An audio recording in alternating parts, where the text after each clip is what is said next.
मेरे हिसाब से ये अभी जो अभियान चालू किया गया है, ये नगर निगम ने शुरू किया है, जो कि फ्री ऑफ कॉस्ट हर जगह जहां भी तंदूर है वहां पे फ्री किट लगा रहे हैं। इसमें कोई इशू नहीं है, बस थोड़ा बहुत ये है कि थोड़ा जो कोयले पे कोई भी सामान पकता हो, चाहे वो चाय क्यों ना हो, सोंधापन आता है। तो हम लोग जो इंडियंस है वो ज्यादातर जो है टेस्ट के ऊपर बहुत डिपेंड रहते हैं, तो कहीं ना कहीं वो एक जो डिपेंडेंसी है कि सोनापन वाली, वो थोड़ी कम हो जाएगी बस।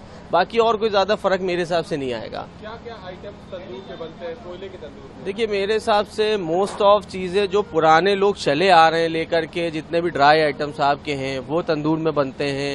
यहाँ तक कि इवन जो है चाय भी आप देखते होंगे, ज्यादातर जहाँ पे भट्टियां इस्तेमाल की जाती हैं, लोग वहाँ ज्यादा जाते हैं, कहते हैं वहाँ ज्यादा अच्छी चाय होती है। तो ये एक लॉजिक है जिसको हम फॉलो कर रहे हैं। तो मोस्ट ऑफ देम कोशिश यही की जाती है कि लोग तंदूर के आइटम्स को ज्यादा प्रेफर करें। अभी क्या क्या आइटम तंदूर, कोयले वाले तंदूर पे बनते हैं? देखिए, यहाँ पे तो खाली कोयले की एक छोटी सी भट्टी इस्तेमाल की जाती है जिसमें सिर्फ रोस्टेड बनता है हमारे वहाँ। बाकी और जो मार्केट्स में वो लोग ज्यादातर सामान बनाते हैं, रोटी भी बनाते हैं और भी 10 तरह के ड्राई आइटम्स बनाते हैं। हमारे यहाँ केवल एक ही आइटम है, इसलिए हम सिर्फ जो है छोटी सी एक भट्टी वो इस्तेमाल करते हैं रोस्टेड बनाने के लिए। पराठा और कबाब तो हमारा बहुत सालों से, हम कबाब पराठा जो है वो गैस की भट्टी पे ही बना रहे हैं, और गैस की भट्टी बना रहे हैं। उसके लिए जो है महतवा जो होता है, जो परात होती है, वो ब्रास की हम इस्तेमाल करते हैं ताकि जायका बरकरार रहे। अब ये है कि जो ये चिकन टिक्का, मलाई टिक्का, फिश टिक्का ये वगैरह जो बनता है, ये तंदूर पे अच्छा ज़्यादा बनता है। अब गवर्नमेंट कोई पॉलिसी लावे अच्छी कि कोयले की तरह मज़ा बरकरार रहे तो बेहतर है। हम लोगों को स्वागत है, ऐसी कोई बात नहीं है। लेकिन बहुत से लोग जुड़े हुए भी हैं इसमें। तो अभी तो वो जो बर्नल आ रहे हैं इनके तंदूर वाले, वो इतने कामयाब नहीं हैं। जो एयर क्वालिटी है लखनऊ की, उसकी जिम्मेवारी लखनऊ नगर निगम की है। तो एयर क्वालिटी में 2017 से भारत सरकार द्वारा और उत्तर प्रदेश सरकार द्वारा कई स्टेप्स लिए गए हैं कि एयर क्वालिटी हम बेहतर करें ताकि एक फ्रेश एयर अपने नागरिकों को दे सकें। उसमें एंड टू एंड रोड का पेमेंट है। जैसे आपने देखा होगा, रोड के पास जो धूल है, वो धूल एक डस्ट बहुत बड़ा कारण बनता है। एक है कि पूरे शहर को हरियाली करनी है, और जो हमारी इंडस्ट्रीज है उसमें जो पोल्यूशन निकल रहा है उसको चेक करना है। अब इसमें जो है हमें बैलेंस करना है कि कोई किसी तरह का किसी को आर्थिक नुकसान ना हो। तो उसमें हमने टेरी से स्टडी कराया था कि लखनऊ में जो इंडो गैगनेटिक प्लेन में आता है कि पोल्यूशन के क्या कारण है। तो उसमें से मल्टीपल चीजें निकल के आई कि रोड डस्ट एक कारण है, इंडस्ट्रियल एरिया एक कारण है, व्हीकुलर पोल्यूशन एक कारण है, ट्रैफिक एक कारण है।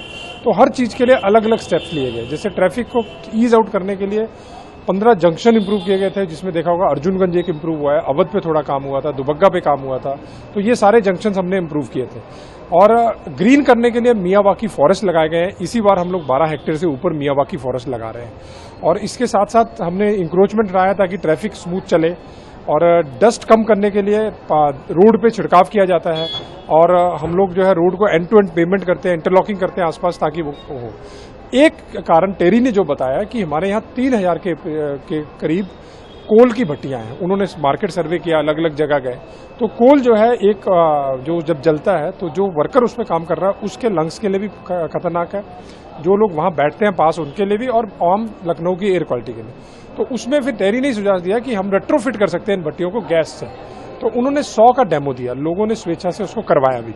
और अब जो है हम लोग उसको सबको अपील कर रहे हैं कि वो जो भट्टियां हैं कोल की भट्टियां, अगर आप करना चाहते हैं, मान लीजिए आपके पास 10 भट्टी भी है तो 2 आप ऑप्शन कोल की रख लीजिए, और बाकी जो है 8 जो है इसको गैस बेस्ड कर लीजिए, ताकि पोल्यूशन को हम लोग कम कर सकें। इससे क्या होगा कि आप जो हमारा कस्टमर आ रहा है उसको आप ऑप्शन दे सकते हैं कि कहा कि स्वाद पे भी कोई तरह का वो ना आए, इशू ना आए। इलेक्ट्रिक और गैस जो तंदूर है उससे दोनों क्या प्रभाव आएगा? उससे क्या होगा कि एयर क्वालिटी में इंप्रूवमेंट आएगी, क्योंकि हमारा जो पोल्यूशन है कोल बर्निंग से वो कम होगा। और दूसरा ये रहेगा कि उसमें कॉस्ट भी बड़ी कम है। और दूसरा, हमें नगर निगम के जो एयर क्वालिटी इंडेक्स इंप्रूवमेंट करने पे जो फंड रिलीज होते हैं और फर्दर इंप्रूव के लिए, उसमें भी आसानी मिलेगी। हमारी एयर क्वालिटी इंप्रूव होगी तो नागरिकों का हेल्थ तो इंप्रूव हो गई।